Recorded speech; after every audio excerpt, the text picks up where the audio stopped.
Kalau bisa diapa?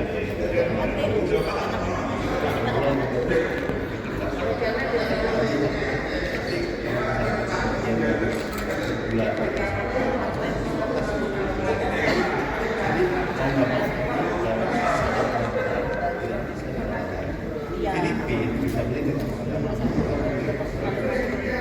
kalau bisa mau itu listrik mau kami punya 20% di saham di perusahaan ini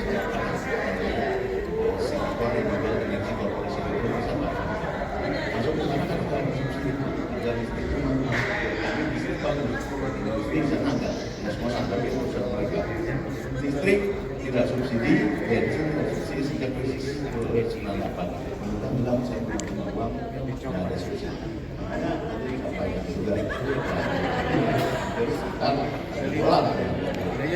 nah tapi memang meskipun mereka tidak subsidi harga-harga mahal ya udah kenyataan seperti itu makanya sekarang mereka banyak yang karena ada yang jalan segala macam karena harga bensinnya mahal luar biasa mahal sekali apakah kita mau seperti itu kan enggak mau tapi kenyataannya yang agak menarik dari mereka adalah AIP-nya lebih menarik Pak untuk bisnis satu kedua mereka juga lebih mengatakan begini semua produksi bioetanol domestik berapapun juga bisa sisanya baru impor itu kemarin ada sharing dengan mereka jadi berapapun produksinya pokoknya serap dulu sisanya baru impor dan yang impor itu diregulasi hanya bisa oil company tiap bulan dicek jadi mekanismenya jelas keberpihakannya juga jelas meskipun mahal tapi dari produksi itu ada jaminan nah inilah yang kami coba usahakan juga Pak supaya seperti itu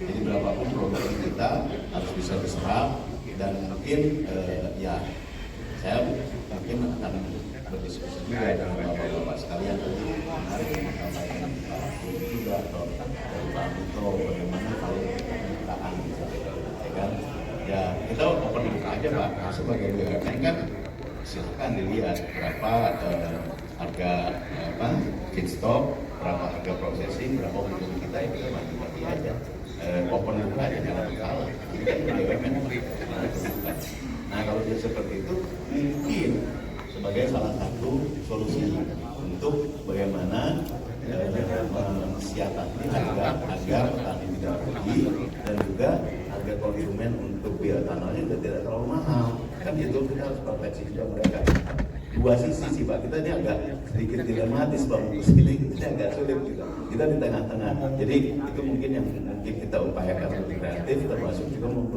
melihat bentuk-bentuk lain lah bagaimana kita mencari misalkan dari tambahan produk lain yang bisa misalkan karbon kredit dan sebagainya ya bisa menambah harga artinya apa kami terbuka Pak untuk misalkan Bapak ingin bekerja sama dengan kami karena 1 juta 3 juta, 5 juta besar sekali Pak, nggak bisa dikerjakan sendiri.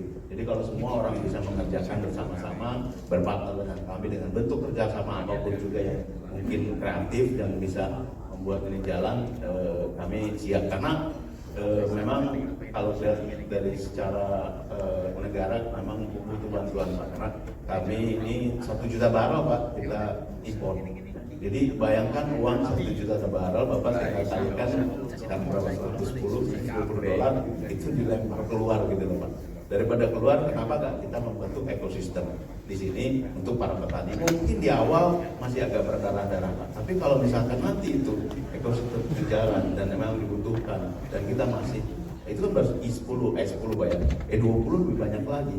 Jadi kita nanti ngejar volume. Begitu volume itu besar, pasti kan industri akan berkembang. Meskipun harga agak sedikit menurun, tapi kalau nanti ini industrinya sangat luar biasa dan makin banyak dari kita bisa mendapatkan manfaat, tentu saja tidak rugi ya.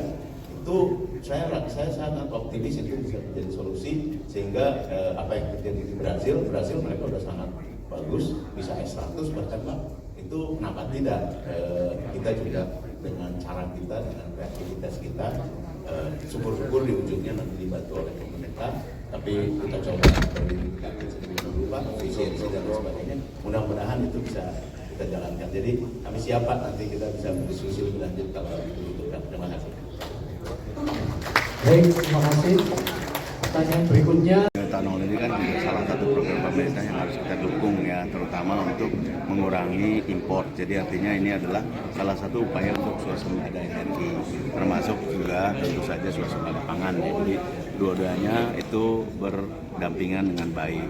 Nah, saya tentu saja menyambut baik program ini karena memang dengan seperti itu kita bisa mendatangkan kapital atau investasi ya. Selama ini kita misalkan ekspor itu kita taruh ke dalam negeri dengan bekerjasama dengan para petani tebu. Makanya saya sangat menyambut baik ya dengan asosiasi petani tebu ini. Kita nanti bagaimana berkolaborasi untuk memanfaatkan produk mereka untuk kita jadikan bioetanol yang akhirnya satu mengurangi impor, swasembada energi, dan juga tentu saja ini lebih ramah lingkungan dibanding dengan yang selama ini kita pakai. Nah, tentu saja tidak mudah, banyak tantangannya, terutama tantangannya adalah bagaimana masalah keekonomian, di mana ada dua kepentingan besar yang harus kita jaga.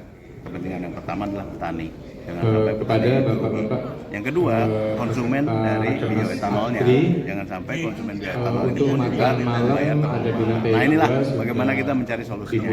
Bersinergi Pak ya? Bersinergi. Yang harapan ke depan apa Pak dengan adanya API dan juga sinergis untuk dalam tanda kutip sebagai stakeholder dan shareholder Pertamina melihat ini, terutama Pertamina Energi melihat hal ini sebagai tadi Bapak bentuknya untuk ya, harapannya adalah kolaborasi ini adalah kolaborasi yang berkesinambungan jangka panjang. Jadi dalam tanda kutip sustain lah ya, tidak hanya jangka pendek.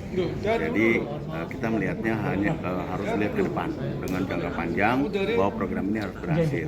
Keberhasilan itu akan terjadi kalau kolaborasi itu terjadi, baik petani, kami, pelaku industrinya, dan juga pemerintah. Nah, itu kan tadi udah banyak diskusi ya, bagaimana menyiasati pendanaan, bagaimana menyiasati tentang insentif dan lain sebagainya, baik dari SDM juga, termasuk juga bagaimana penerapan mandatori untuk bioetanol ini supaya ada kepastian dari pasar gitu ya. Jadi saya yakin dengan kolaborasi ini kita melihat jangka panjang, bertahap kita lakukan. Mungkin di awal akan sulit, tapi dengan adanya market, saya berharap nanti petani tebu ini bisa menanam lebih luas karena masih kurang sekarang ini ya. Jadi menanam tebu lebih banyak lagi gitu ya, sehingga bioetanol yang bisa diproduksi lebih banyak lagi seperti misalnya di Brasil. Mungkin kita masih agak jauh dibanding mereka, tapi pelan-pelan kita bisa belajar. Dan kalau efisiensi dari petani tebu ini bisa ditingkatkan dengan kualitas pembibitan, kualitas penanaman, juga dari pupuk dan lain sebagainya yang kita bantu mereka, saya yakin itu bisa berhasil. Salah besar. Terima kasih banyak Pak. Terima kasih ya. Sukses ya. Baik.